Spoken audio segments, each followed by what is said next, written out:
Chapter 1: Early Beginnings, A Victorian Childhood. Beatrix Potter was born on July 28, 1866, in Kensington, London, into a well-to-do family that embodied the quintessential Victorian values of their time. The daughter of Rupert and Helen Potter, Beatrix was the first of three children, though her siblings did not play significant roles in her upbringing. This early setting would prove crucial in shaping her curious mind and creative spirit. The Potters enjoyed a certain status within the middle-class society, with her father being a successful publisher and her mother hailing from a family of prosperous art dealers.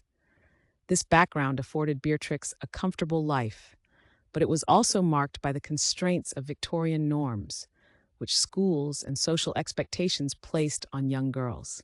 Still, her family was supportive of her creative endeavors, cultivating her talents in art and storytelling from a young age. The Potter household was an environment steeped in the beauty of nature and the arts. Beatrix's childhood home was a sanctuary filled with books, illustrations, and the family's own artistic expressions. From an early age, Beatrix was enamored by the illustrations within the pages of her beloved books. Her artistic inclinations blossomed as she began to sketch and paint the animals that surrounded her. The natural world became a central theme in her life, as she would often spend her days exploring the meadows, woods, and waterways near her home. This exposure to nature was instrumental in nurturing her imagination, providing her with an endless source of inspiration that would later manifest in her well-loved stories. In the Victorian era, children were often shielded from the harsher realities of the world, and Beatrix's upbringing was no exception. The girls in her family were expected to engage in domestic arts and social niceties, but Beatrix was different.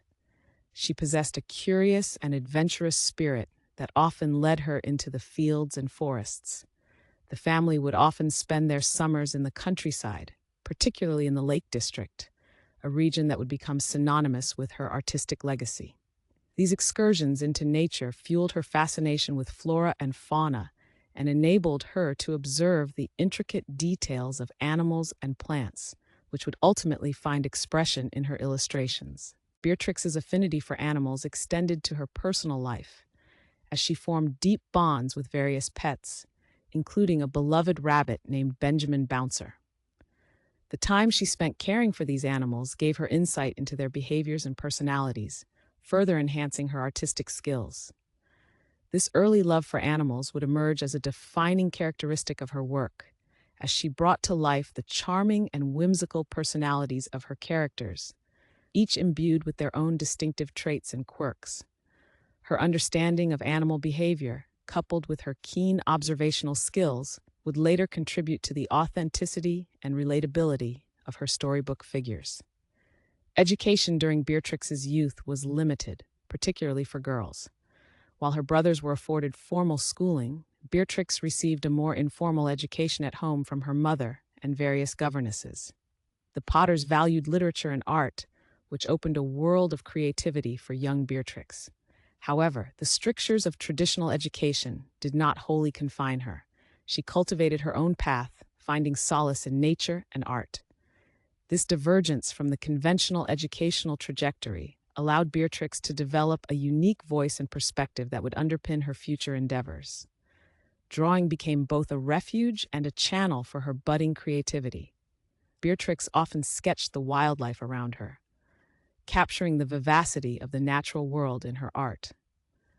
As she grew, her talent flourished, greatly influenced by the English topographical artists of the 18th and 19th centuries, particularly through the works of artists like John Tenniel and Arthur Rackham, whose styles resonated with her own.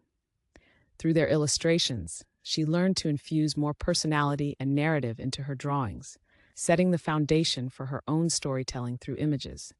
This period of artistic development allowed her to experiment with techniques and styles that would eventually culminate in her beloved children's books.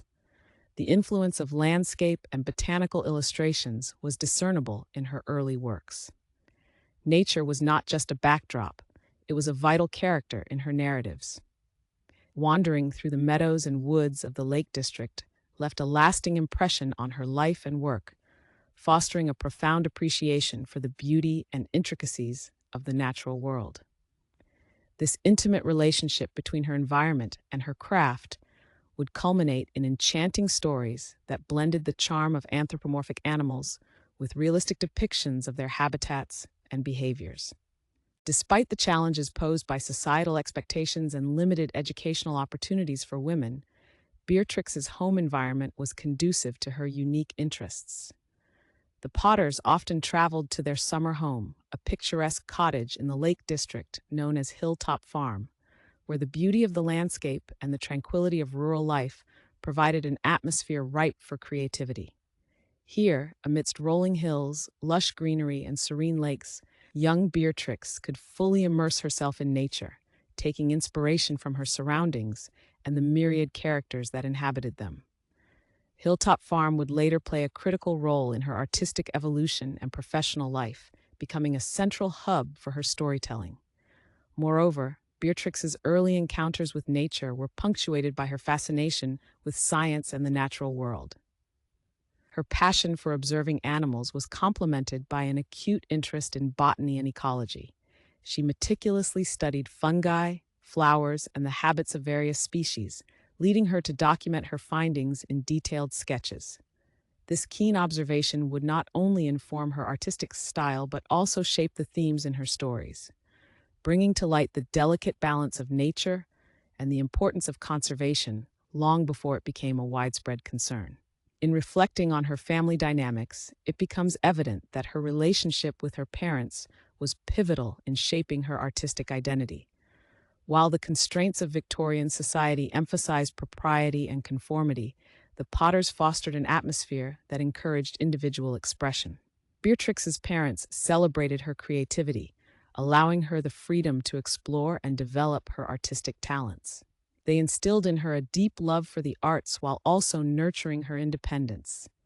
This combination of support and encouragement would empower Beatrix to navigate the challenges ahead, including societal norms that could stifle the ambitions of a woman artist. Yet, this nurturing environment could not fully shield her from the realities of the world beyond her beautiful childhood home. As a young girl, Beatrix witnessed the pressures exerted upon women of her class, who were often relegated to domestic roles. Society's expectations posed a challenge she would confront throughout her life. However, the confidence and independence she cultivated in her youth would prove crucial as she pursued her passions and asserted her creativity in a male-dominated publishing industry. In a world that sought to constrain her, Beatrix Potter emerged with a sense of agency and a command over her narrative. Her early life laid the groundwork for her future success as an author, illustrator, and conservationist, fusing her love for nature with her artistic pursuits. The seeds of inspiration that were planted during her formative years would eventually blossom into a remarkable career, culminating in the creation of timeless children's classics that continue to inspire and resonate with audiences around the world. Thus, as we look back on Beatrix Potter's early beginnings in her Victorian childhood, we understand how vital these formative influences were in shaping her imaginative realm. Every aspect of her upbringing, from her immediate family dynamics to the lush landscapes of the Lake District, played a significant role in sculpting the artist we know today. Through her whimsical stories and enchanting illustrations, Beatrix Potter forged a legacy that celebrated the beauty of nature and sparked a deeper understanding of the world through the eyes of children. In the enchanting tales of Peter Rabbit and his friends, we see not just a reflection of Beatrix's childhood, but a heartfelt homage to the early beginnings that fostered her creative spirit.